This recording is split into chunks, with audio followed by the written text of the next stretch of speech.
Let's make some noise. Come on. Yeah, Nick Foles, let's make some noise. Hey, what's going on, everybody? Welcome back to another episode, our final one of our broadcast week of The Final Word with MattyB here on the It's a Wrap Sports Network. It's your boy MattyB on the call tonight. As in the show title indicates, optics are everything. The end is nigh for Nick Sirianni and the Phillies today. The Phillies finally did the inevitable by releasing Nick Castellanos after a much maligned offseason in which tipping their hand way too early proved to be, more than the Phillies could take when it came to trying to move the controversial outfielder. We discussed on this show last night, maybe this was maybe this wasn't like as cut and dry as releasing him. Maybe they were trying to work out this major deal, but there was no major deal to be made. They released him today. And, of course, since that, a bunch of stuff has already come out about Nick Castellanos' final days here in Philly.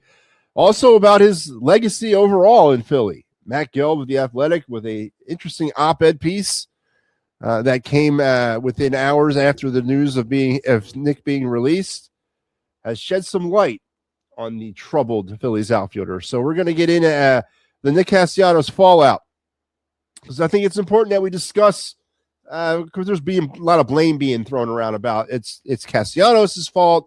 It's the Phillies. The Phillies did him bad. It's his fault. I want to kind of try to break some of that down. We'll go over some of the information that's already sort of slipped out. Castellanos tried to get ahead of everything by releasing his own handwritten statement that he must have taken off of his refrigerator door because it looked very strikingly similar to something I would have written when I was in third grade. But we're going to get into all that. So Nick Castellanos is finally a free agent, and the Phillies are sucking up $20 million and getting absolutely nothing back in return, as this spring training is off to an amazing start. Where does Castellanos land? With who after this? Apparently there's a bunch of interest in him now that he can be signed for the league veteran minimum, which is about somewhere in that like $500,000 range. So someone's going to get a bargain, and Castellanos is going to make $20,500,000 this year playing for somebody. So it's a win-win for Castellanos, I guess. So we'll get into some Castellanos. Earlier on the network, me and Kyle Quinn got together to say goodbye to the Birds Blast. That was a pretty fun show. If you missed it, please go ahead and check it out on our social media and our YouTube page. That was very interesting as me and Kyle put the bow on the 2025 season. We could continue the Eagles talk, which I don't know about what, though. I mean, we pretty much walked the dog this week on the Eagles, but we'll continue on. If you guys want to talk about anything Eagles related, of course you can. Team USA is finally on their way. Today, a 5-1 win over Latvia. They are now 1-0 in Olympic competition. They will play again on Saturday for their second game of pool play, I believe, against Denmark or Finland. Denmark. I would say Denmark or Germany. And then on Sunday against either Denmark or Germany. So it's good to see Olympic hockey getting started. Our other night, our Day of Philadelphia Sports History, and our Card of the Night segment, all that today on a under the weather edition of The Final Word. I'm sick. I am sick, but we'll get through this show tonight. Get you going into the weekend on the positive. So make sure you guys are hanging in there with me. And before we get rolling, here's what's happening on the network tonight and the rest of this week. Again, at 4 o'clock, you had the Birds Blast with Kyle Quinn. Pittsburgh Sports Tonight was not on the air tonight. And you had the Gridiron Weekly. And then me. Tomorrow is the Philly Friday Frenzy. Best of the week of It's a Wrap Sports on Saturday. And Philly AM Sports. And then me, the Final Word, is the rest of your week this week on the network. So make sure you're giving us a look-see, a follow, a subscribe, a share, all them wonderful things as we finish out this week strong. All right. Where are we here? Joseph, what's up? Hey, Joe, how are you? If I feel up to it, can open the phone lines. I will think about it, Joe. I'm tired. I've been sleeping all day, in and out. I'm sick. We'll see. We'll leave it up in the air right now. All right.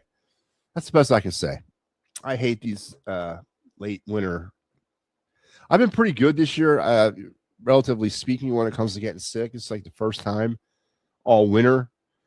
And I got to, I guess I'm lucky in that aspect, but boy, I hate these.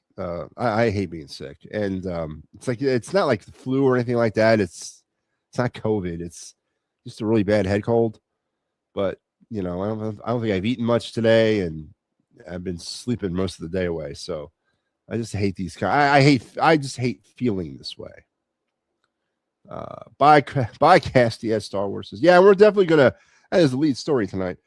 So let's strap in, strap on, strap up. Keep your head, hands, and feet inside the car at all times. And here we go with your day in Philadelphia sports history. On this day back in 1930, Athletics owner-manager Connie Mack, officially Cornelius McGillicuddy, won the prestigious Edward W. Bach Prize, known as the Philadelphia Award, then after, given to the Philadelphia citizen who, during the preceding year, acted and served on behalf of his best interest of the community. Mack, who led the A's to a World Series victory in 1929, was the first Philly sports figure to win the prize. So, congratulations, Connie Mack, on winning the Bach Prize, known now as the Philadelphia Citizen Award, or the Philadelphia Award. Yeah. On a slow night in Philadelphia sports history in 1939. Oof. Or 1930. So there you have it. Connie Mack wins the Bach Prize as the, I guess, number one citizen in Philadelphia of the year previous. I don't make it up, man. Just read what they tell me. And that is your day in Philadelphia sports history, brought to you by the great folks over at the the Philly Friday Frenzy Show, starring Big Al's of Fury every Friday night at 9 o'clock. Join Al as he will give you his dose of Philly sports for the week. He'll put his spin on the Philadelphia sports scene for the week, and then talk about what might be happening for that coming weekend. So every Friday night at 9 p.m., exclusively here on the It's a Wrap Sports Network, the Philly Friday Frenzy with Big Al. So good stuff. All right, let's get to the main course tonight. After telegraphing their intentions for months now, the Phillies finally parted ways with Nick Castellanos to probably the worst possible outcome for the Phillies as an organization. They gave up on him. Nobody was going to trade for him, and the Phillies released him. In the process, they're going to eat the $20 million of his salary that's owed this year. And, of course, the biggest thing is they'll get absolutely nothing in return. So today, in essence, the Phillies got worse. They did. They got worse. And today also symbolized the end of the Nick Castellanos era here in the city, which was at best tumultuous, right? At best tumultuous. And whether you feel Nick Castellanos got the shaft here, whether you feel that the Phillies acted responsibly with this whole thing, is really what the debate is tonight. But the overarching thing, the one common denominator is that the Phillies are left holding a $20 million bag. And this is, with that alone, constitutes a failure upon Dave Dombrowski and the rest of the organization for not reading the room, feeling a little arrogant about the situation that they could move him. Really just a terrible, terrible way sort of to kind of conduct business here. I mean, you never show your hand, right? You never tell people what you're going to do, because a situation like this could happen. And ultimately, that's the legacy of what we're going to have to left to live with when it comes to Nick Castellanos. It's not necessarily whether he got shafted, which I don't think he did, honestly. I think this is a case, and as we've seen some evidence already float out about what kind of a person he was, this is a case of Nick Castellanos thinking he's something that he's not.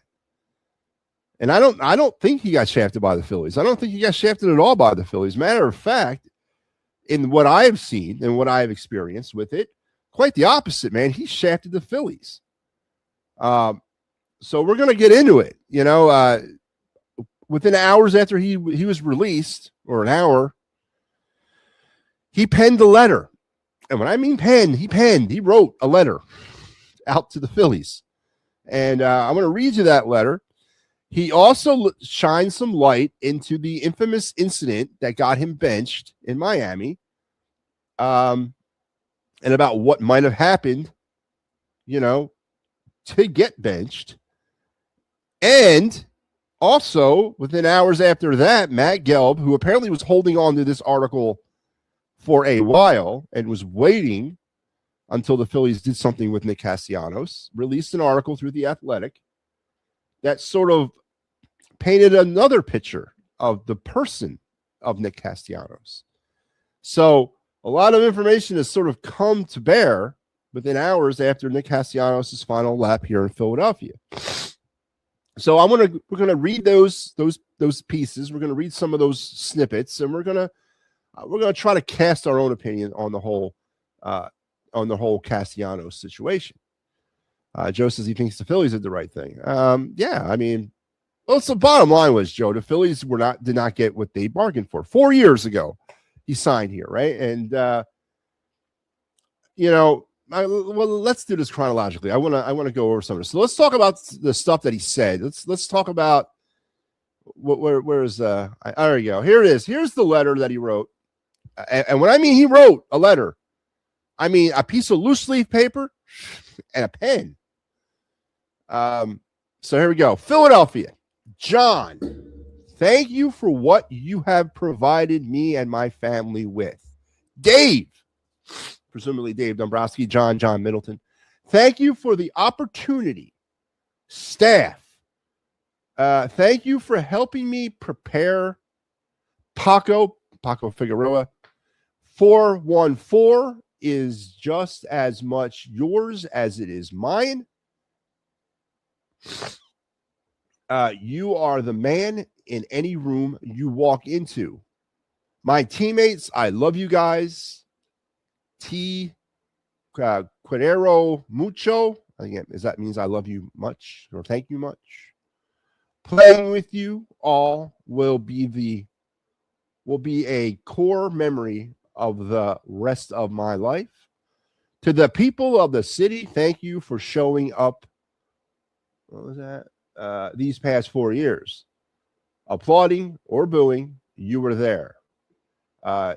You were there. Remember, oh good God. Remember the something alternating and powerful passion. You love your sports teams and are not married to the lens of the media companies that cover them. The color of your collective soul is your own to paint together. Very poetic. Right there for him. Then he says,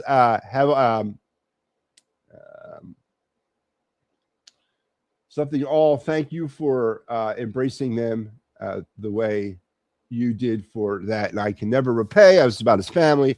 To all who are reading this, I wish you strong wealth, peace, and peace of mind.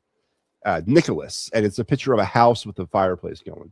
So that was the letter he wrote to the city of Philadelphia, to the staff, to Paco Figueroa, but not to Dave Dombrowski, not to John Middleton, but not to Kevin Long and Rob Thompson. He doesn't mention them in the letter. And that's interesting, right? But this is before some of the things that came out afterwards that I saw, but I was just sort of taking the letter at its own face value of no mention of Rob Thompson and no mention of Kevin Long. So, it's a good statement. It's a solid statement of a player who spent 4 years. Interesting that he hand wrote it. It would be a lot easier for me to read the goddamn thing if it was, an internet post, but whatever. He's not here to satisfy me, but a very interesting letter and a very, heartfelt letter. So then he goes on to explain about the Miami incident, which is what he's calling, I guess, what got him benched. So I'm going to try to read this again. Bear with me here. Bear with me on this. So, okay, apparently I need to address the Miami incident.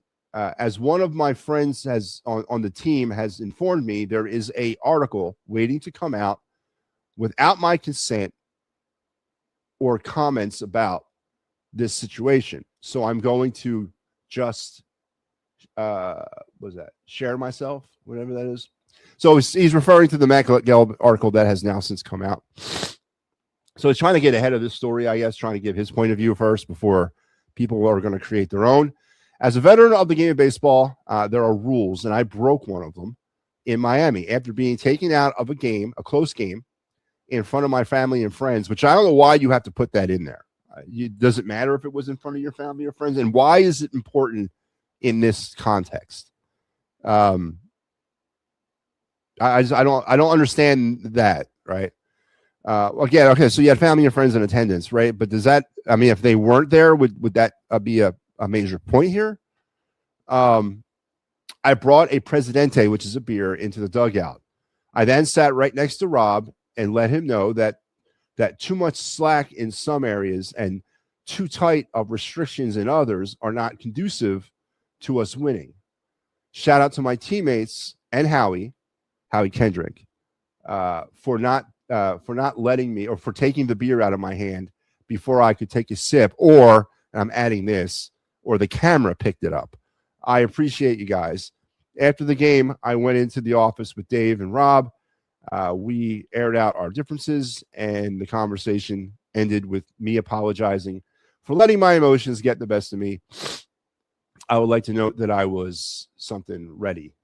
I was ready to basically come to the media the next day with the story, but was advised by the team not to, but instructed by management not to. The punishment I received for my actions was the benching the following game. I love this game. I love being a teammate, and I am addicted to winning. I will learn from this. So that's the Miami incident. That sheds a little bit of light of why he was benched the next day, of what happened there. Now, I think there's more, because apparently initially when the original story happened, people were quoted as saying it was one of the more disgusting things that they ever heard somebody say to somebody else when it was referred to what got him benched. So he's not mentioning that in that little letter. And I don't know if that's will ever come to light, but obviously the bringing a beer into the dugout and, having this like holier than thou attitude, like I'm bigger than this whole thing, is probably part of why he got benched, obviously. But there's probably a second part to this that we don't know yet. And what he said to Rob Thompson, kind of pissed him off. But anyway, that was that's Castellanos' side of basically the situation. Castellanos don't care, and I've been saying I got DFA, which happened today because he's getting paid. Yeah, no, I 100%. He's going to air out everything he's going to have to say. Doesn't matter. He got paid. Castellanos came out on the upside completely on this situation. There's no one arguing that, and that's probably what's pissing me off the most.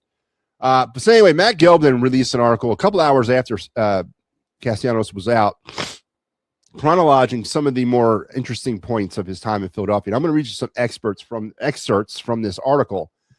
From the moment he came to Philadelphia in March 2022, Castellanos detected that he was perceived as disrespected. Castellanos detected what he perceived as disrespect towards him. He was a star player who joined the roster filled with bigger stars, a challenging dynamic. Castellanos fought for himself when he did not think he was being treated like a star. He endured the first prolonged struggles of a successful career. He did not wish to return to the Phillies in 2026. It was also if it was as a part-time player, he bristled when he thought about teammates were afforded more luxuries. The Phillies did not say it this way.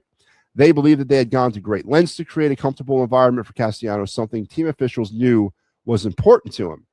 His oldest son, Liam, was a frequent presence on the field and in the clubhouse before games. Other clubs might have been more proactive in platooning Castellanos or removing him for defense well before the Phillies attempted it. So that was a little bit of a fight back about, Nick Castellanos' sort of misguided perception that when he came to Philadelphia, he was allegedly a star athlete or a star player. I never thought Nick Castellanos was a star player. A very good player. And Detroit and Cincinnati where he was before. But I never looked at him in the light of, oh, God, this is a franchise-altering move for the Phillies. They're bringing in that guy. I looked at him as another piece to the puzzle, as important as JT Realmuto was. You know what I mean? Like a core piece, but not the star. So maybe the Phillies really screwed this thing up from the beginning by not expressing their intentions with Nick and giving him a false expectation. Now, this is also in the article, and I found this to be very interesting. Right before Nick Castellanos signed his contract in 2022 with the Phillies, this was reported. No other team was willing to meet the offer Dombrowski made. In the hours before Castellanos agreed to the deal, league sources said he implored his agency to find another club that would offer the same terms. But Philadelphia was his best chance to make generational money and play for a winner. Okay, interesting. So obviously coming here was not his number one choice, and that it really boiled down to the money. It boiled down to getting paid, and but perhaps not, perhaps putting some of his reservations secondhand in order to get the money. So right off the bat, he's making the wrong choices here, right? If you don't feel like this is a good fit for you, then why the hell are you coming here? No one forced you to sign the contract. So once again, this is another example of athletes or people in general who believe they're above accountability, or they're above the system, or they're above being held to a standard. If you didn't want to be here, if you had whatever reservations they were, then why the hell did you sign here? Oh, I'm going to tell you why you signed here, because they offered you the best deal. So there's a certain jump in the bed with the devil sort of attitude that has to exist here. So, okay. Now, this was a quote from Castellanos during the 2022 playoffs. I will say I'm somebody who doesn't forget anything, Castellanos said during the 2022 playoffs. I am also somebody who takes everything personally. Now, I don't know about you folks. That's a really unhealthy way to live. If you're going to take everything personally in your life, I couldn't survive that. That's way too much for me. And that's paranoia. That's a sickness right there. You might want to get some help there, Broham. But again, knowing what we know about him now, there's also another report in this article that even during a Phillies loss, he would blare his own music down there in the clubhouse. Well, it wasn't necessarily appropriate after a tough loss. He's got his music cranking because he had a good game. So there's another little piece to that puzzle. And ultimately speaking, here's my point of this. Nick Castellanos in 2024 was given every opportunity. And I do want to address this because obviously there's no respect between Kevin Long and Rob Thompson and Castellanos. I believe Castellanos also made a quote, and I'm paraphrasing, is that essentially, I'm not listening to anybody tell me about baseball or coach me about baseball who's never played the game at the professional level. And that was also a quote in that article, that was the attitude he had towards his manager and his hitting coach. So obviously there's issues there. But Rob Thompson rode you when a lot of people, to include me, were extremely frustrated about why you were still in the lineup. And I cite that 2024 season. He played the whole season, 162 regular season games and 5 playoff games at the end of the season, right? He played every single game of the 2024 season, regular season and playoffs, when he had no business in doing that. And Rob Thompson stuck with him through some awful ass slumps for about 3/4 of the season. It finally started kicking for him around that last quarter of the year and into the playoffs. But that first 3/4 of the 2024 season were god awful.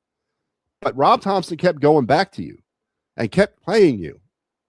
So you know what, dude? Suck it up, Buttercup. this season it didn't work. Again, he ran out of patience. He had enough of. He saw enough, and he was tired. He gave you an ample opportunity, and he sat you. Now, bringing a beer in the dugout and whatever else happened in that incident, which I hope is what comes out, because I don't think that he got suspended for a game for bringing an unopened beer or a closed beer into the dugout. I don't think that's worth the suspension. But accept it, man. Accept it. They gave you every opportunity, and they had your back through a lot of stuff. So I don't feel at all that the Phillies did anything to Nick Castellanos negatively. None. Not one bit. They handled the whole divorce terribly and telegraphed their hand and got nothing in compensation for him. But to sit here and say that Castellanos is some victim in this is ridiculous, utterly ridiculous. And the only thing I'm upset about is that we got sucked for $20 million and got nothing in return. So that's the Castellanos thing in a nutshell. And I'm sure more will follow as we get deeper into this. You know what I mean? But this is just sort of kind of the beginning portion of it all. I like Nick called the Buffon manager out and called the other assistants on the team. Bringing a beer in the dugout and not drinking is no big deal. I mean, people were eating greenies for years and jelly. I agree with that. I don't know if that was the reason why he got suspended. There were reports he never wanted to be. Well, I just read you that he kind of didn't, that he chose it because they gave him the best deal. Well, the dummy Dombrowski signed 2 designated hitters in Schwarber and Castellanos. The dummy Dombrowski messed up. Yeah. Nick, like any other athlete, it's about money. Just remember when the Phillies signed Andrew McCutchen, he said, "Did you see the contract?" Yeah, absolutely.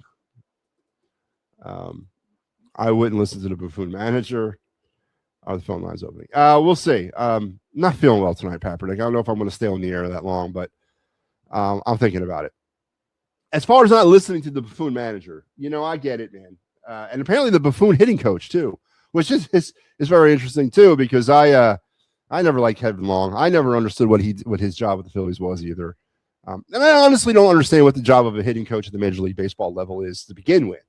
I always look at the hitting coach as like one of these jobs at the MLB level. I'd love to be an MLB hitting coach. What the hell am I really doing?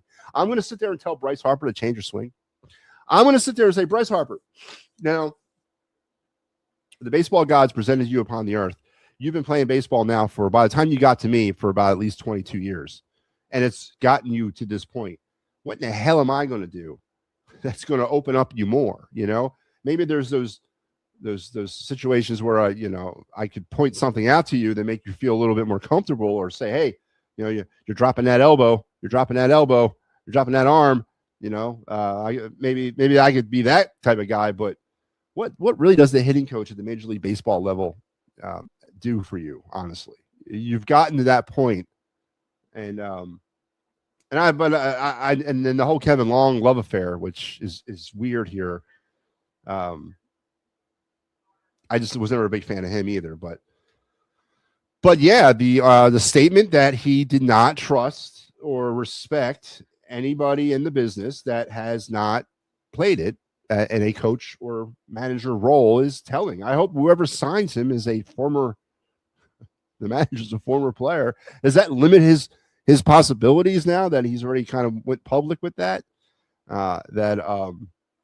doesn't respect non-players as managers? Kind of limits your choices a little bit now, doesn't it? Don't forget, Rob Thompson wasn't the manager when he signed here, right? It was Girardi. So, you know, maybe there's something to that too, but yeah, listen, like, the bottom line is when it comes to the Castellanos thing, and I get it, there's going to be two sides that think the Phillies did him wrong.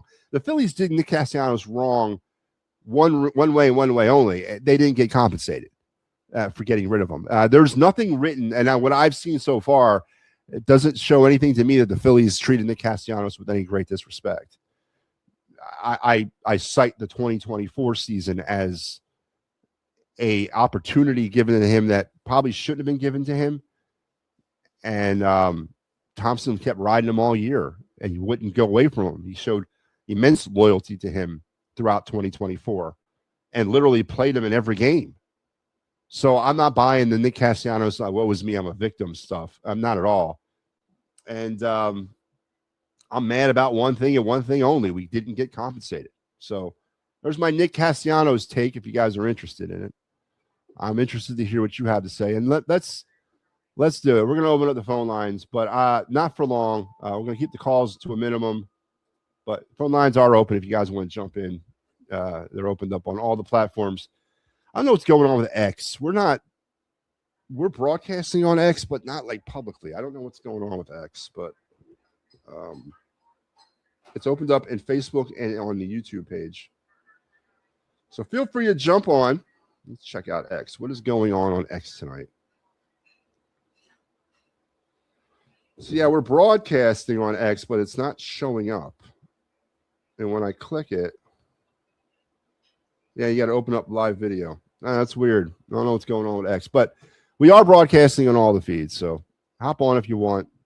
We'll have some fun. Nick Castellanos is gone. What did the Phillies do now? $20 million poorer. We're actually worse of a baseball team right now than we were, even though Rob Thompson said he thinks we're a better baseball team, which I don't think we are, but we're kind of a worse baseball team right now. Are the Phillies done signing players? We have another 3 or 4 days before the start of mandatory team workouts. So a lot of stuff going on. Let's go to the phones and let's bring on Joe Hale. Joe, how you doing tonight? Make this quick. Now, somebody, there's an.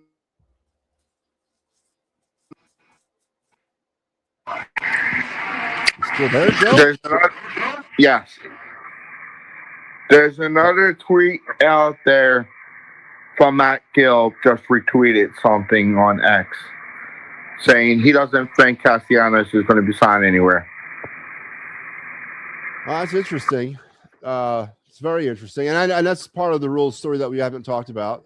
What is the desirability of Nick Castellanos? What makes him desirable to me, there, Joe Hale, is that you can get him on the league minimum, and if you need a platoon, now does Castellanos not want to go to a situation where he's going to be a platoon? You know what I mean? Does he want to walk into a starting job? He thinks he's a star player still. Yeah, so that could limit his opportunities. But I would feel pretty confident that Nick Castellanos at some point during the baseball season surfaces with somebody.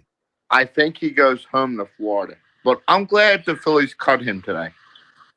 Because he was the cancer. From reading Matt Gill's post, I read the whole article Matt Gill put out. He was the cancer, Nick Castellanos. Yeah, it sounded like it. Sounded like he was. He came in with a perceived notion that he was the franchise. Somebody else had to say something. Ricky Bo hit it perfectly today. There has to be audio from that Florida game that somebody's hiding. That Nick Castellanos is hiding. Yeah, I don't think bringing a beer in the dugout's enough to get suspended. There's got to be something more that was said. Something more did happen. Yeah, I believe that. He probably threw chairs in the clubhouse. Or he said, because don't forget, the original reports I read, what had happened was that whatever was said, it was allegedly made grown men disgusted and like sick to their stomachs, whatever was said. That's what the quote I heard about what was said. Now, and you have kids in the dugout. You have Nick's son in the dugout. Why would you do that? Well, yeah, I mean, it's just not a professional place to do it at. But let me ask you this. Was Castellanos wrong? And I think we talked about it when it first happened. Was Castellanos, in light of what happened to Matt Strom spoke out against management at the end of the season and got traded. But Nick Castellanos now is cut. But is this do you think the Phillies have a zero-tolerant policy when it comes to talking back to the coaches and the management team? Yeah. You do. Now, I wonder if repercussion. Didn't Bohm do something like that? Not that I know of. Bohm mouthed off to the fans and he mouthed off to the reporters, but he never openly challenged management. But so do you think say we take Castellanos out of this mix and we put Bryce Harper, and this is all happening to Bryce Harper, do you think Bryce Harper's released for this? Or traded. Really? Joe, how you think the Phillies are that like like dead set, like that they're that foundational about, you have to act a certain way. I disagree. I think because Castellanos said there were different standards for different players in some of those articles too. I wonder who's the next person to speak out. I wonder if it's Harper that's going to speak on the Castellanos, unless they were told not to. Yeah, they might have been told not to, but someone's going to try. That's going to be the number one question next week when they come to camp. So go back, if you can, when we're all done, and look what Dabrowski said. Dabrowski spoke about what happened with Castellanos. I watched the interview. Yeah, he's very calm and collected, very very justified, and we tried to do our best, but we couldn't get it done. And the high winds blowing the microphone. About the Florida situation. He was asked about that. Yeah, he said he knew, he made a comment, well, it was 7 months ago. I don't want to go down that road again. Yeah, but he spoke today about it. Yeah, I saw that. But all right, Joe, listen, man, good week. I appreciate your contributions, man, as always. Yo, get better, and we'll talk to Al tomorrow about this. There you go. Al, is Al going to open? Al's opening the phones tomorrow? He said he was going to. I've been talking to him about it. All right. Well, I'll hold him to that. All right, Joe. We'll see you. Joe Hell's got Al to open the phone lines. That's good stuff, man. Good. Get them out of their comfort zones. All right.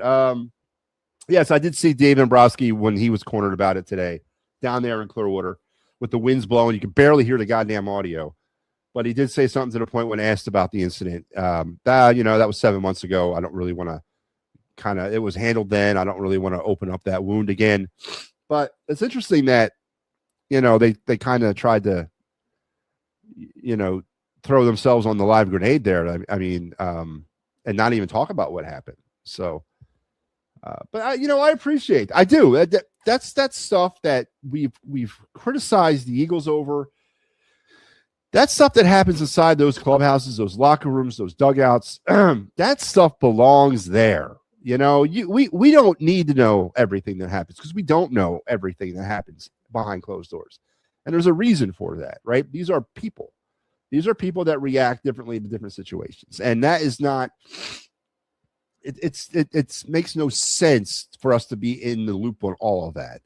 But obviously Castellanos felt a need to address it in his letter home to his mommy that he wrote today, chronologizing at least most of the Miami incident. I think he's leaving out a piece of it, which is the most, I think, telling piece of what was said that made grown men disgusted, quote, end of quote, and then eventually got him suspended for one game. That's what I want to know. I mean, if you want to be transparent there, Castellanos, be transparent, man. Don't half-ass it. Tell us everything. Right, Michael Papernick? Yeah. You know what? He is right. Bryce Harper to the buffoon. My bad. I won't do it again. Oh, he didn't get benched. Oh, Jimmy Rollins got benched for doing this thing Harper did. Oh, Nick, I give you credit. You have balls. He has balls. And you know what? They want to talk about 2024. I didn't want to. Okay, let's think about 2020. Oh, didn't the Phillies get swept by the New York Mets? It wasn't all Nick's fault. Oh, okay. Let me think about that. No. Oh, I'm not alluding to the fact that it was I'm not talking about you. I'm just saying. Then they got. Let me think. They signed him. So he thinks he's a star. $20 million. Well, has Harper been a star since he's been here? Let me think about this. No, 100 RBIs in 2019. That's what he's done. When they got he can't stay healthy. He can't. I'm so. You know what? I'm so glad Nick just. I would have just blew it all out. And you know what? No matter what he said, and to make grown men cry. What is he? This is a grown man's sport. Come on, man. Like, unless it was a racial slur, that's a different story.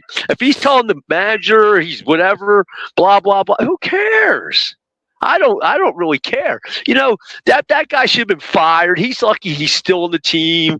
And I give Nick credit for calling them all out.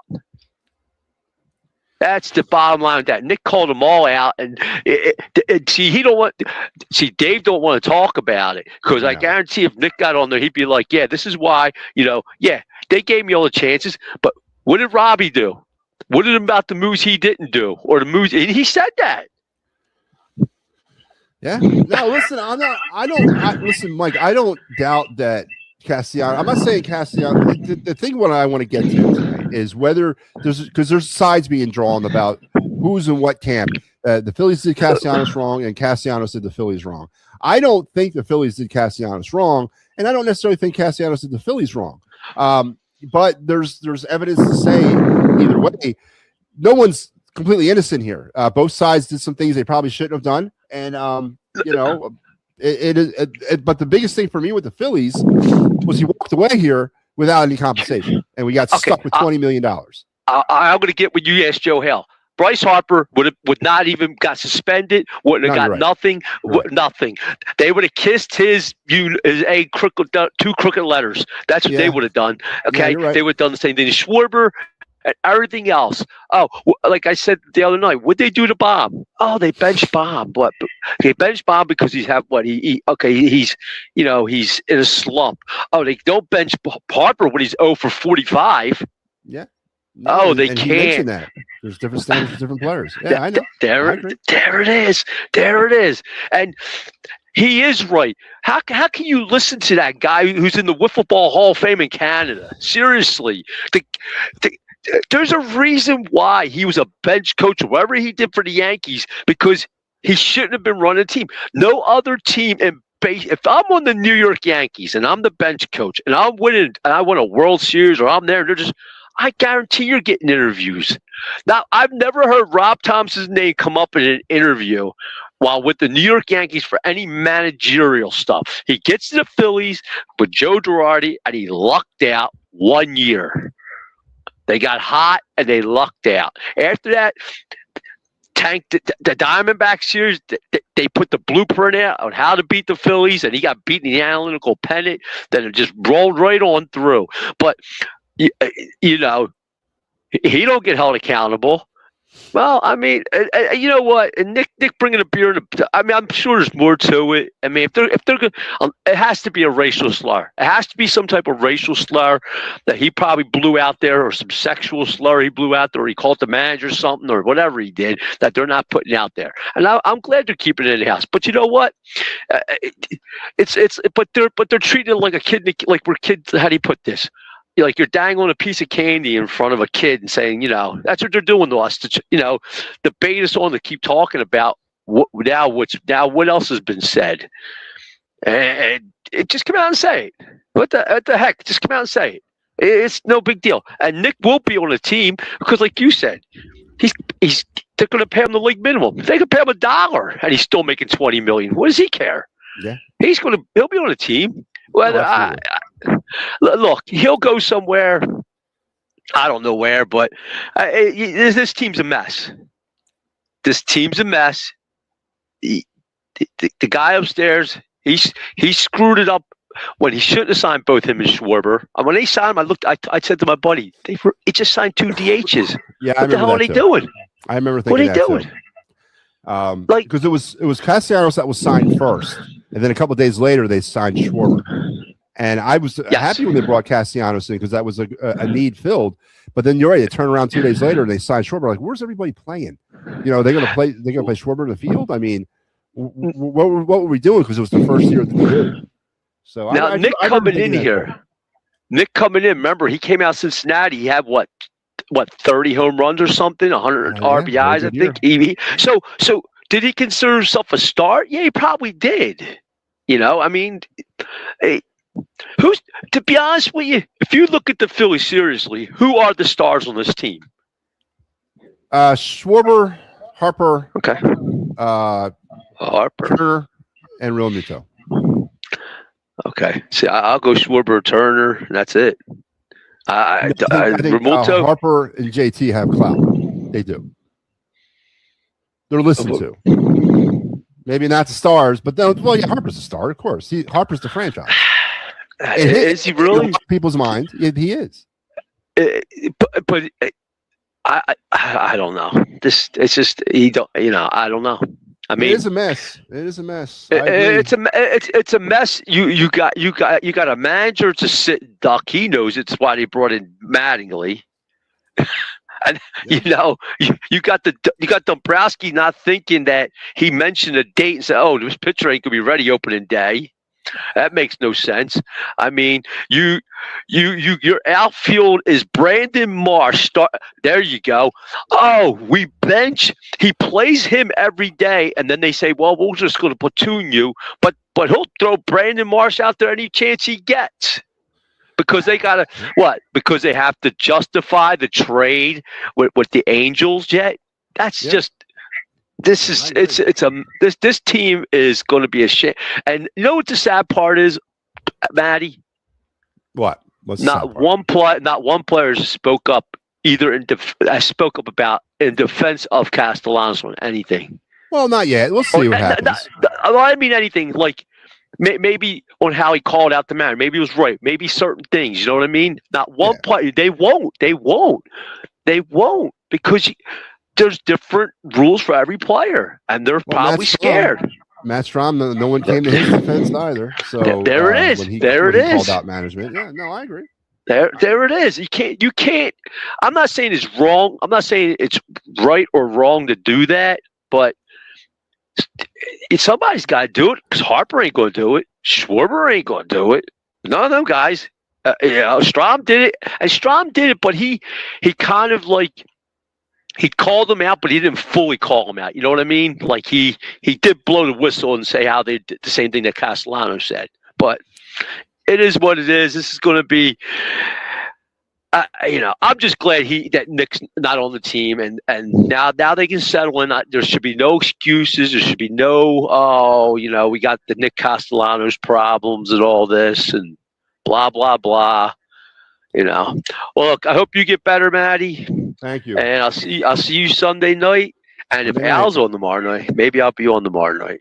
Yeah, apparently Al's going to open the phone lines again. So, well, I mean, like I said, he'll get Matty 2.0 calling in tomorrow night. Well, I think it's funny. I don't know where Al comes out on the Castellanos thing. So we're gonna find out. Read the room on him a little bit, then, or just take a call on him and just hit him that way. Whatever you want. Well, yeah. No, I'll listen and see. I'll listen to him and see what he's got to say. And everything. I mean, we're all gonna have. Look, do I agree with? If on some of the stuff, no. But I'm glad that somebody has to speak up sometimes, and the thing is.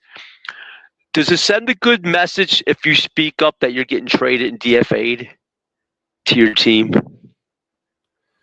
Does it send a good message that you got DFA'd versus traded? No. Strom got traded. Yeah.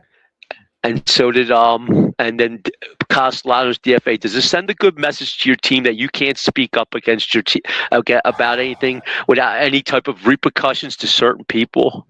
On the surface, it does.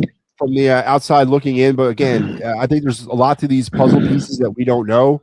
That maybe it's a long list of another thing. Like the way it's kind of painted with Castellanos is he's had pretty much these diva type issues since he's been here, and that this is just another sort of the straw that broke the camel's back type thing.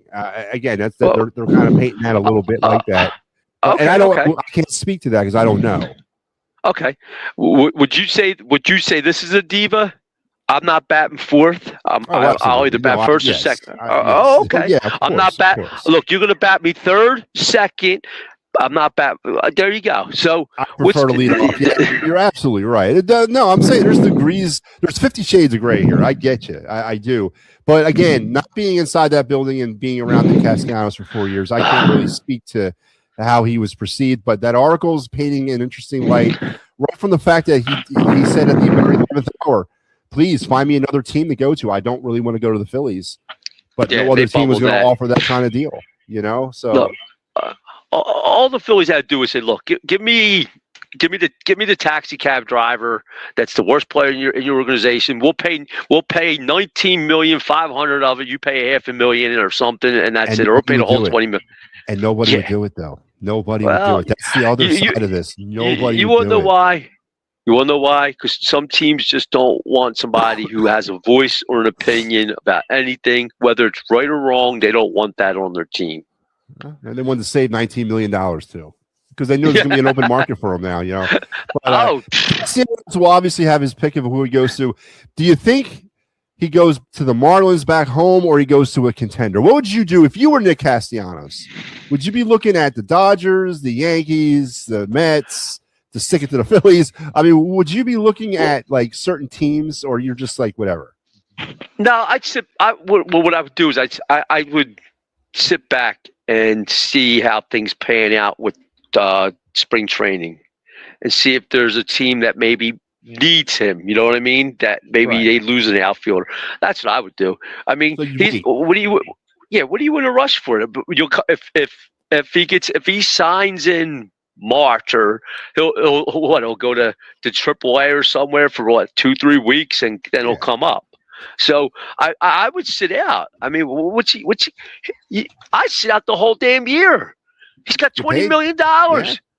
Go sit out. Get your body rested up. Get your mind straight. The CBA's coming. Yeah. You're going to be somebody will pick him up. He's not going to get $20 million no more. But I mean, I'll put it to you like this: if JT got 15, he's getting at least 12 to 13 to sign for a team, or 12 to 15. All right, Patrick. You have a good night. All right, man. Michael Papernick, bringing the fire as always. I agree. And this is the side of this whole story we haven't really talked about, is what next for Castellanos. There's some options there on the table, as Papernick laid out. You know, there's no rush for him to go and sign with anybody. He can sit back and kind of like survey the landscape, see who's out there. Or he can be very selective and say, all right, these are I'm going to write down a list of teams with that on that loose leaf paper that he's got with his notes on it. He's going to write down a group of teams and sort of put them there and do the pro-con thing. Now, is playing time, is that an option for him? Is that something that he's going to consider? Does he want to walk? And me and Joe talked about it a little bit. Does Castellanos walk into a situation where he's going to be a platoon player? Or kind of what he was going to do here if they kept him? Or is he looking for a positional, to start? And he is, granted, you can sit home this year and collect $20 million, but you could also go out there and bet on himself, have a good year, and in the post, CBA environment with whatever the new CBA is, either find himself a contract that way, or have such a great year that before the season's out, sign a big contract with whoever he's playing for. So Nick's got a couple options that he's going to have to measure. Now, I think the one commonality is that he will play for somebody this year, but the timeline on that is really up in the air of when he signs. There's no rush, as Papernick said. Say he waits till mid to late March. Someone's ACL blows out in the game against out there or wherever, and they need a right fielder or a first baseman, apparently, because he's been playing first, or he goes back to third base, his original position, which I doubt he will, or a DH gets hurt or somebody gets hurt and he's got a team by the balls and he signs for, it'll be just the league minimum, but it is on top of $20 million. So, I mean, it's playing with house money this year, but is he thinking just this year, or is he thinking the future too? Because he is a free agent at the end of the year. Oh, he's a free agent now, but he's not getting paid anymore after the end of this season. And how does that influence his next move? And would it be a kick in the ass to Phillies fans if the Mets sign Nick Castellanos? I would love that, honestly. I would personally love to see Nick Castellanos as a New York Met. Again, it's all about putting butts in the seats, man. And it's, that rivalry is better. That rivalry between the Phillies and Mets is so much better, just like the Eagles Cowboys. It's so much better when both teams are good, right? And we can never seem to catch it that way. We always are catching when the Mets are going up, we're going down, or the Mets are going down and we're going up. I want to catch the Mets right when boom, boom, boom. And after what happened at 24, I thought we were lining that up, but then the Mets had a kind of a wonky year last year. Just like I thought that was one of the reasons why we should have signed Alonso to stick it to the Mets. You know, that was a underlining reason. But does Nick Castellanos go to New York as a Met or a Yankee? Right? I don't think he goes to Florida. I don't think he has any interest in playing for the Miami Marlins. Hell, would you? I mean, Castellanos' career's got what? Legitimately, maybe one more. He's got one more contract left that he's going to fool somebody into. Does he want a ring? I mean, if he doesn't want the ring, just wants the money, fine, go play for the Marlins. But he's addicted to winning, allegedly. So where does that drive? What direction does that drive him in? I think it drives him into a contender. A Mets, a Yankees, Dodgers, Padres, Toronto. I wouldn't be surprised to see him playing for the Blue Jays. Boston, Baltimore would be an interesting spot. I think he would maybe work out. Go maybe a reunion back in Detroit. Help them out. You know, places like that. I don't think he goes to the Marlins just based on the fact that it's the Marlins, for God's sakes. But what is Castellanos' next move? And again, the original question of the night. Are you pro Castellanos, pro Phillies, or you know what? Just happy that it's over with. The Castellanos gone after 3 years and a legacy that's left with a lot of questions. Now, when you look at this thing, let's take this another step. Is this one of the worst free agent signings in Phillies history? Does this rival some of the bad decisions of bringing players here, of like the Lance Parrish, Joe Crowley, you know, those types of moves, those real big ones? Scott Kinnery. I mean, is this up there on some of the worst contracts given?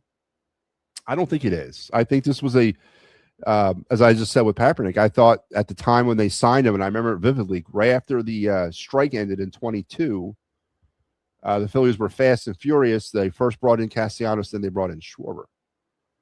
I was very happy with the Castellanos. He's one of the hottest free agents that year. I was very happy about that. But now apparently he didn't really want to come here. But we were the only team that gave him that kind of deal. So, oh no, man. What could have been. And the last thing I want to talk about with Castellanos, and we'll move off of this and get into the other night. Is this the first domino to fall in the downfall of the Phillies? Is this the first, crack in the foundation? And is this like, okay, we all equate the core of this team as Harper, Realmuto, Schwarber, Castellanos, Bohm, Stott, right? We all look at that as this era of Phillies baseball. Is this, with Castellanos, the first sledgehammer strike to that foundation that's going to eventually topple down the building? And what kind of ramifications does that have? Now, on a follow-on note about the Castellanos move, Gabriel Raconis Jr. will not see action, reported here tonight, in the first part of spring training because he's dealing with left knee soreness. So they did say that he will probably see some time later on in the spring. He's still going to Phillies camp, but he will not be in early season action. Another injury apparently coming out of spring training when we haven't even started spring training. I mean, you got Lindor going on a 60-day IL. Who else went on the IL? Was a pitcher, wasn't it? Yeah, Schwallenbach.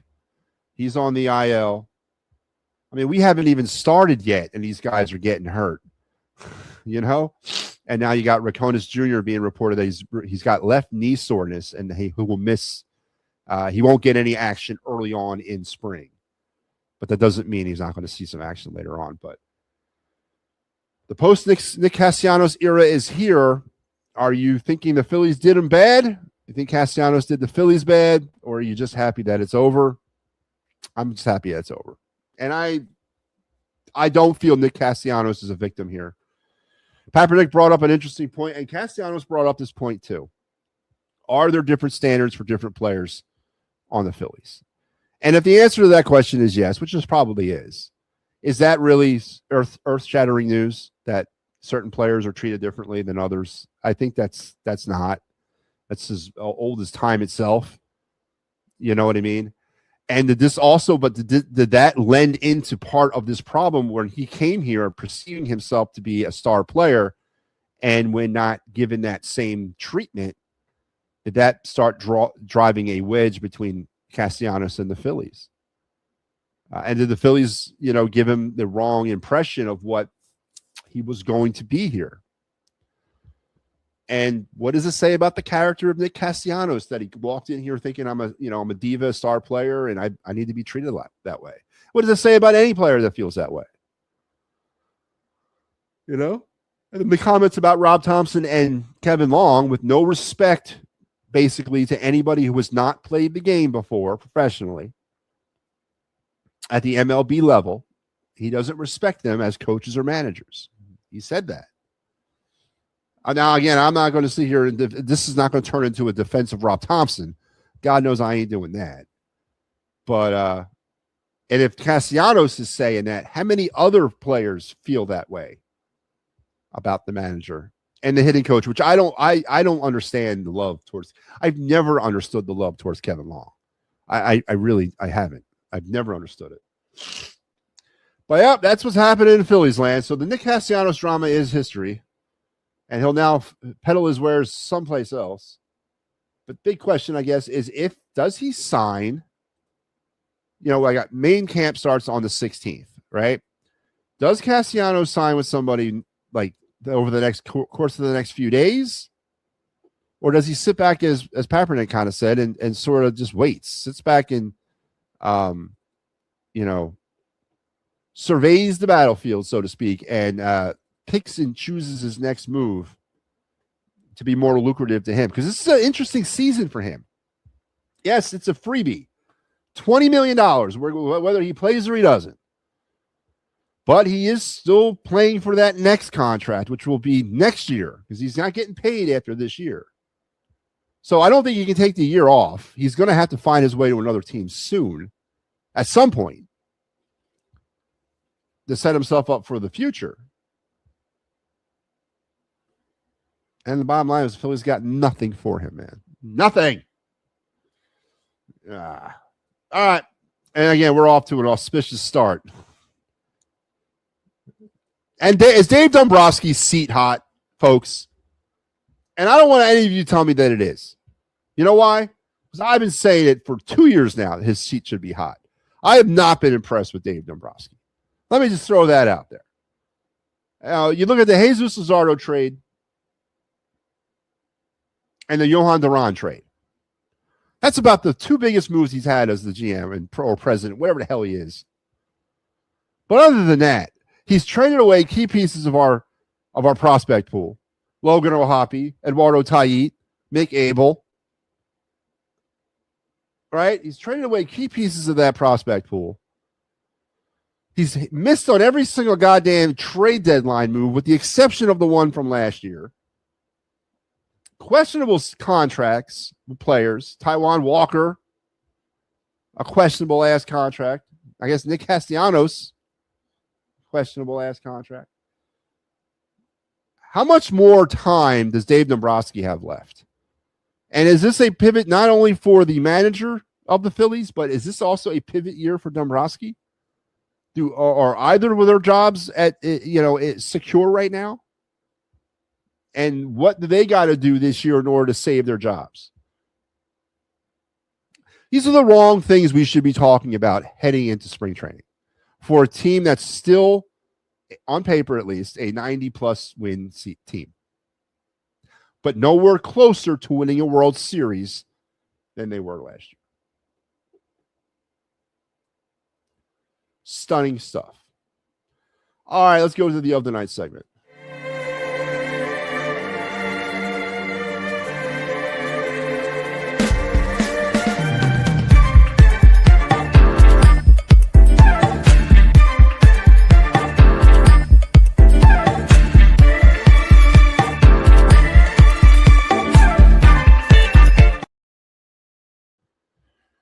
All right, we are continuing on with our expose on the Phillies spotlight as we're churning through these players left and right. I think we should be done next week. About 85% of the way through spotlighting the 2026 Phillies. And let's continue that tonight. Last night we talked about the future. The man, the myth, the legend, Justin Crawford, and what he could provide this team going forward. And yes, what this team could look like. Because right now, when you look at the Phillies, it's hard to get excited. And I guess maybe that's the part of this that we're not talking about. All this drama. This should be an exciting time of the year. But it's not. Because you got all this stuff coming out of Dave Dombrowski and the situation with Castellanos, the Bo Bichette, all that stuff right behind each other. It's not exciting right now. And it has to be tomorrow.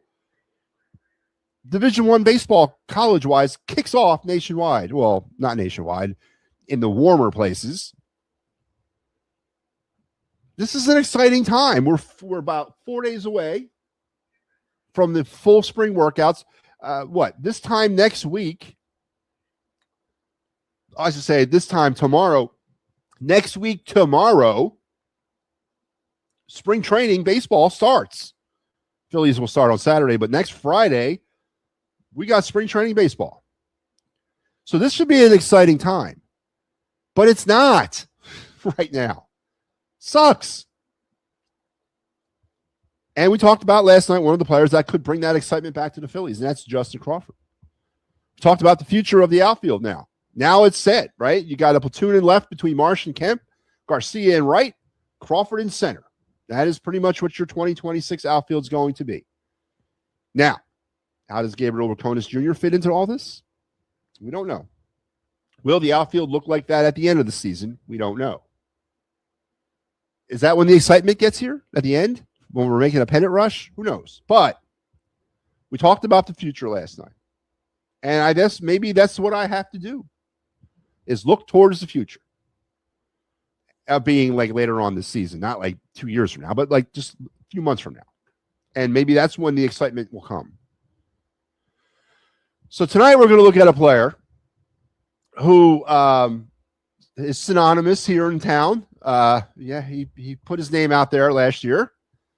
Of course, what I like, though, about what happened with this guy last year is that it doesn't seem to be any residual backlash that exists between him right now and the Phillies fans. Of course, he hasn't stepped on the field in Philadelphia since the incident out in L.A., but it seems all systems are go right now, and I'm glad for that because I really like this guy, and I still believe in his future here as a Phillies relief pitcher. And I am speaking of Orion Kerkering. Now, that looks like Tommy Glavine. No, not Tommy Glavine. That looks like Tom Green. Doesn't that look like Tommy Green from way back in the day? Anyway, don't worry about the pitcher. Orion Kerkering is the Phillies spotlight player of the night. And of course, we all know, I ain't going to bring it up, right? We've all done it before.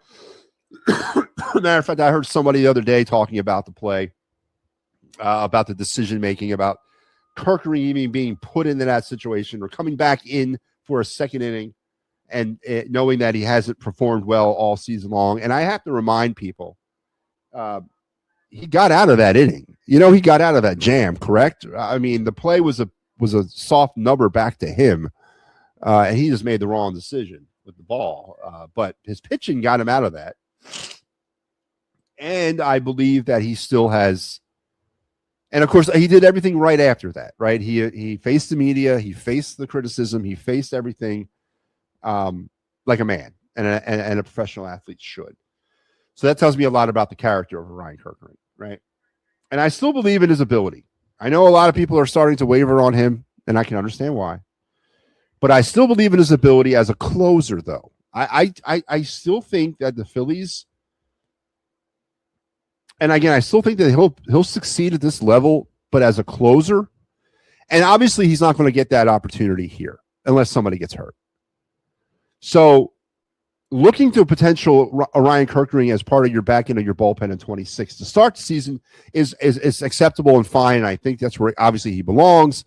But is a Ryan Kirkering better served maybe somewhere else? And is he potentially a trade piece, at some point this year? I don't know. But not that I want him traded. I want to see him given an opportunity to be a closer. I really do. I want a team to give the opportunity to him. Say, here you go, kid. This is your job to lose. Go out there and do what you got to do. Because I really think he has closer stuff. I do. And maybe he takes a step in that direction this year. And I hope he does. So for a 3.30 ERA last year, 60 innings on the nose pitch, 65 strikeouts. He had a whip of 1.37 and 4 saves. 69 appearances.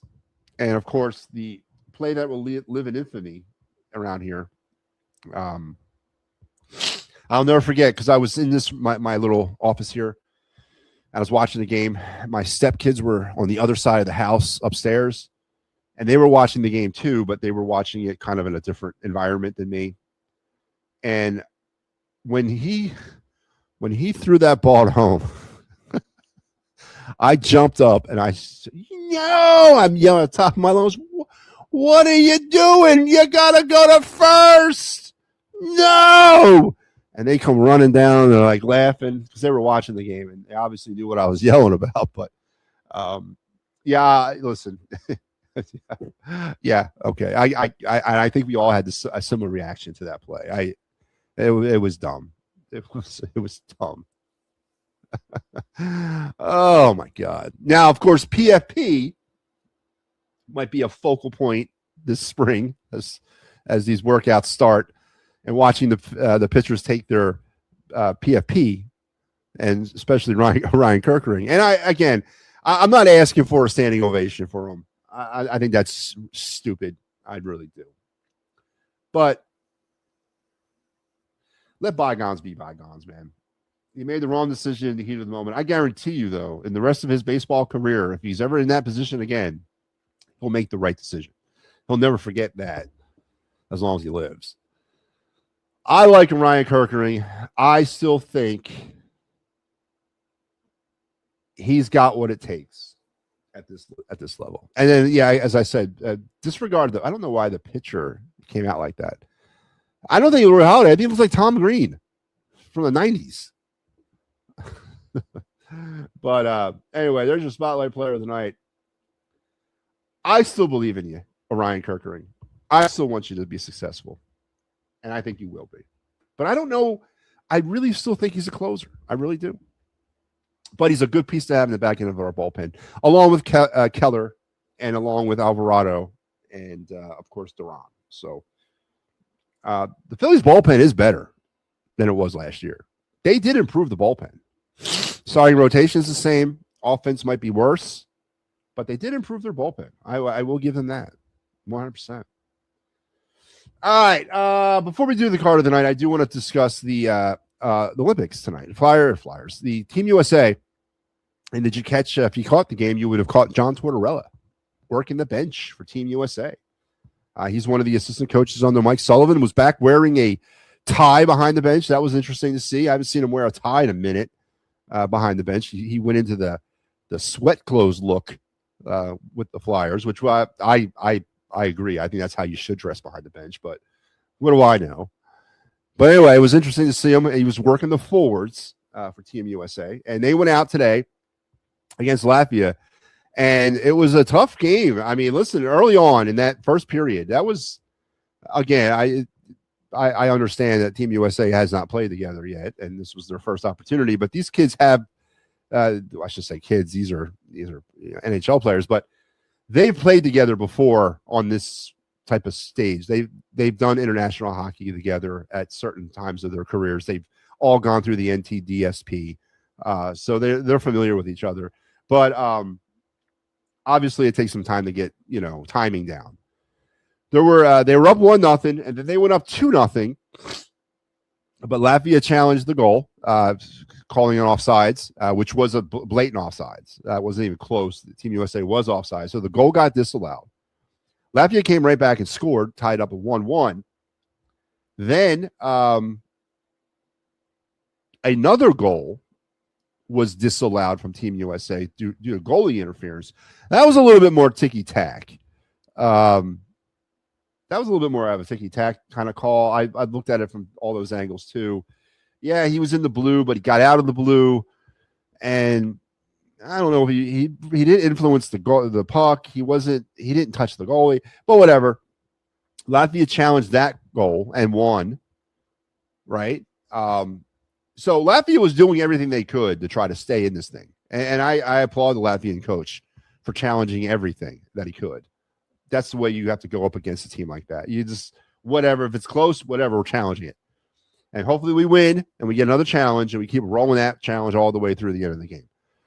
But Team USA eventually, through just sheer talent and ability, pulled away to a 5-1 win today in pool play, their first game of the Olympics, setting up Saturday's game against Denmark. Saturday against Denmark at 3:10. And then they'll play their third and final pool game on Sunday against Germany before the playoffs will start. And, of course, the date with Canada looming out there somewhere. That's when this thing really begins, when we play Canada. But a good start for Team USA. Slow, as expected. They were getting their timing down, Quinn Hughes, Jack Hughes, Brady and Matt Tkachuk, they all looked otherworldly. What would the Flyer? One of the brothers, man, one of the Tkachuk brothers. I don't care which one, Brady or Matt. I would love to have.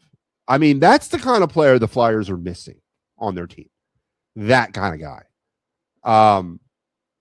Any one of the Hughes brothers, we could have had Quinn, right? There was an opportunity to get Quinn, but we didn't get him.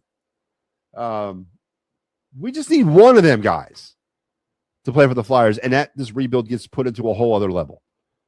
But what they do with their talent and their ability, they elevate everybody around them. And we don't have that. And we have not had a player like that since Eric Lindros. And yes, Claude Giroux was not that kind of guy.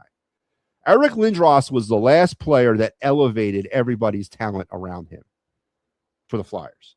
We talked about the trade last night, the one that netted John LeClair. That happened yesterday in Flyers history, right? John LeClair went from a 25-goal scorer a year to a 50-goal scorer a year with Eric Lindros. We desperately need that guy again. And until we get him, we're not going anywhere in this rebuild. But watching those guys play and watching John Tortorella coach those types of players, I'm sure that's up his alley, right? And I don't blame him. But yeah, Team USA, easy win today as they will move on into the second game on Saturday. They looked good. They did. Once they got rolling, they looked good. I can't wait to see what Painter looks like in a Phillies uniform. I think he's going to be good. He's going to be good too. Again, Joe, I know no one's excited right now. And it upsets me, but I understand why. Because what are you getting excited about? The debacle of the Castellanos move, not getting Bo Bichette, seemingly not improving your offense in the offseason, running it back, all those things. Dombrowski really coming out and all of this looking like a fool. I know there's a lot of people out there that are not excited, and I'm not saying you're wrong to not be that way, and it sucks that it is that way. But there's something that we were forgetting. This picture has not been drawn yet, right? This has not been, ink has not been put to paper yet here, and this team, I pray to God, looks differently between now and October. And certain players take that step forward. Right? This team is still a 95 win, or I should say 90-95 win team. This team is still a playoff team. That is true. And I don't want to come off as a hypocrite because I am the biggest freaking advocate that if you don't win a championship, it's a failure. And me and Kyle went back and forth about that earlier today. But in baseball, we all know it's about getting to the dance. It really, really, truly is. Baseball is a war of attrition till you get to the playoffs. And what you do in the playoffs constitutes your season. And yeah, it's going to be another season like that where we're going to kind of look ahead and skip ahead. I don't think as much as we did last year, but there'll be a certain degree of that. But this team is still a playoff team, and they will, in my opinion, be there in October. What they do in October is not looking good right now. It's looking like the same. And if we're in a position again where they are one and done in the playoffs, and we have to listen to Dave Dombrowski tell us how hard it is to win at this level, I think it would be time for some change at that point. But you got to reload and go at it one more time. You got no choice, right? The Phillies were in a bad spot to begin with these contracts. And this is what happens when you have all these big, high-priced contracts. You eventually have to suck on this at some point and be like, well, this is my team. This is who they are. And I'm going to run them until I can get away from some of these contracts. That's the problem with getting these big time contracts, that you're eventually you are stuck with them. So, but I feel you, man. I do. All right, let's go to my favorite segment of the night.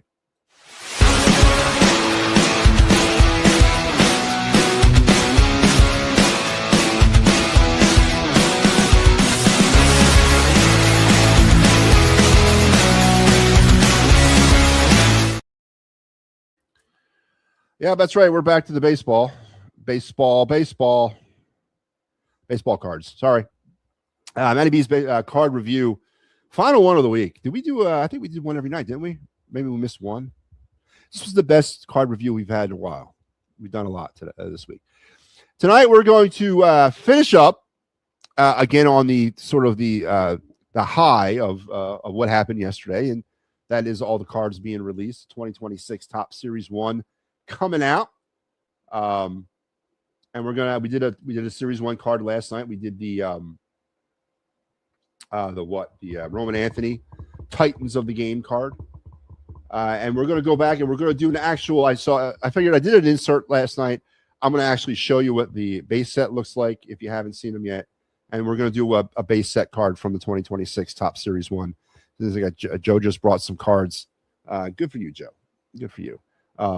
Joe's getting into the thing. That's good. Tonight we're going to talk about another young hot player in MLB, and again, what makes this set, which makes every set every year that much more enjoyable, is to see some of these young players finally get their baseball card. Now, this kid actually did have a baseball card last year, but it was 1 of 1 in the Topps Update Series Chrome. He was a relic debut auto card. So this is his first base card of his career. And I'm sure he's already has this in his possession. But good young prospect for the Kansas City Royals, a high draft pick from 2024. 23? Yeah, 23. I speak, of course, of Jack Caglione from the Kansas City Royals. And this is what the base card looks like from the Topps 2026 Series 1 set. Again, we didn't have an opportunity last night to kind of go over the base card look because we did an insert, but I'm okay with this. Kind of a it's not like the whole front of the card is the picture. They focused a little bit on the borders again this year. It's not too busy. It's sort of retro-y, classic looking. It's not bells and whistles. It's not. I like the little Topps 75th anniversary shield up there in the corner. It'll be there all season. It is the Topps 75th year of Topps this year. All in all, for a set design, it's okay. I did like when they incorporated the entire front of the card as the picture. No border at all.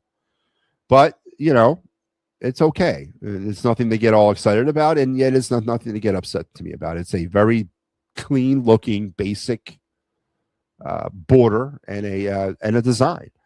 And this is of course, you got the Jack Caglione card, and you got the rookie shield down there in the lower right-hand corner to prove that this is his rookie card. Good young player for the Kansas City Royals. I wonder, though, if he's going to miss the boat a little bit with Bobby Witt coming up on free agency soon.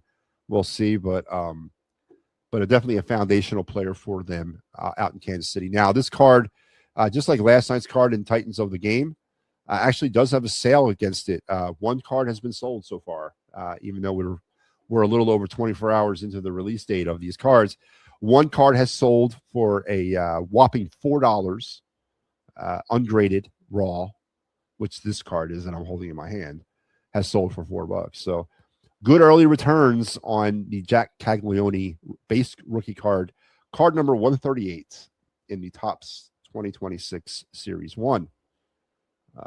But yeah, so that's it. That's what the cards look like, and here it is in its physical form. I don't know if you guys can see that, but there it is. And here's what the backs look like right there. Just basic, right? And I like that. I don't like investing moments and time and art and color on the border. I would prefer a full picture front, but whatever. This works for me. And I like the 75th anniversary shield too. So there you go. That is it. That is our card review, the Jack Caglione Series 1 Topps 2026. Talked about the actual design of the card, design of Topps this year. And that's going to take me and you guys to the end of another week. This was a rough one, man. I'm under the weather. I'm sick. Done nothing today but sleep. That's it. In intervals, like 3 hours here, 4 hours there. But I'm glad I was able to pull it together for one last show. That's going to do me till Sunday. I'm sure I'll feel better when I come back at you on Sunday. But it's been a great week, interesting week for a mid-February week. We talked about it at the beginning of the week, Hell Week, right? Sports Hell Week. This was Sports Hell Week. But tomorrow, look at all we've accomplished this week. Baseball is here. Nick Castellanos is no longer a Philly, right?